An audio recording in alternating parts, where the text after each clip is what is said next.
कोबीची वडी केली आहे, कोथिंबीर बारीक चिरली आणि धुवून घेतली, पाण्याने थळून घेतलं. त्याच्यामध्ये मग 2 पिठे टाकलेले आहेत. हरभरा डाळीचं पीठ आहे ना ते जास्त टाकलं, बेसन पीठ, आणि बाजरीचं पीठ थोडंसं टाकलं, आणि हिरवी मिरची, लसूण आणि जिरे, हळद, मीठ, मिरची हे सगळं बारीक करून टाकलं. याच्यामध्ये फार कमी पाणी लागलं, अगदी चमचाभर थोडंसं, आणि घट्ट मळलं आणि उकडून घेतलं. हे सगळे असे गोल गोल करून गोल रोल केले, रोल उकडले, थंड झाल्यावर कट केले, असे मस्त कट झाले, तुटले पण नाही. आणि याच्यामध्ये आता तळणार आहे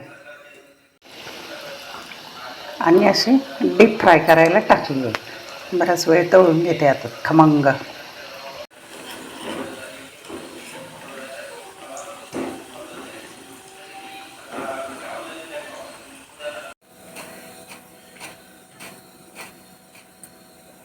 कशी झाली वडी?